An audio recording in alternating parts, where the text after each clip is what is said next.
the heart of bustling Lagos, where the lagoon never sleeps, and the city hums with restless danfos, market drums, and neon lights. A young man once heard a voice rising from the water, calling his name. That young man was Tunde, and this is his story. Tunde was clever, handsome, and quick with words. But his greatest weakness was that he wanted everything fast. If he sold bread in Balogan Market, he wanted to be rich by the end of the week.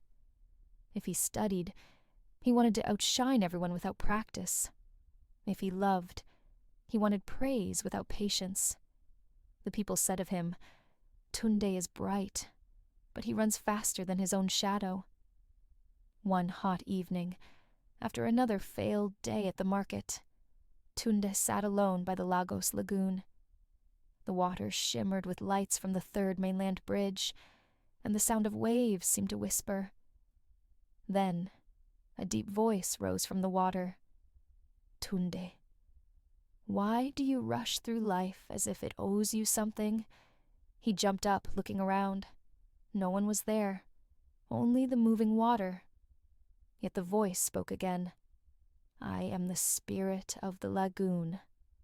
Lagos feeds those who respect her, but she swallows those who are greedy.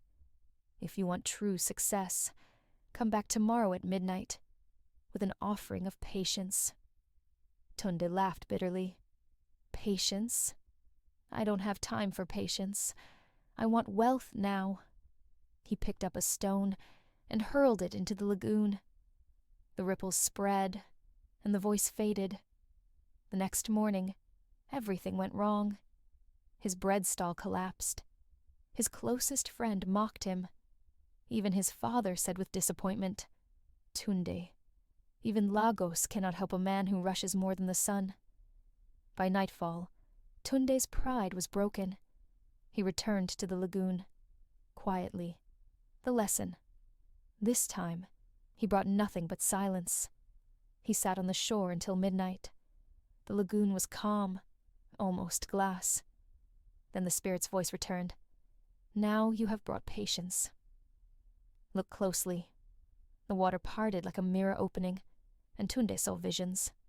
He saw a farmer planting seeds, waiting for rain, season after season, until his field turned green. He saw a carpenter slowly shaping wood, cut by cut, until the chair stood strong and beautiful. He saw a fisherman waiting hours on his canoe, until at last the biggest fish leapt into his net. The spirit said, "This is the secret of Lagos.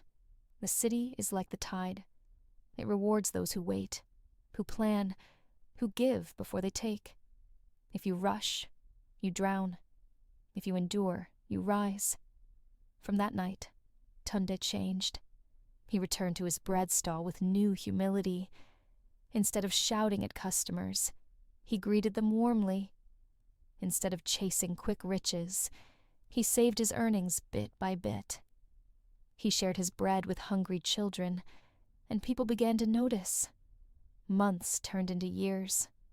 His stall grew into a bakery, his bakery into a business, and his name carried respect across Lagos Island.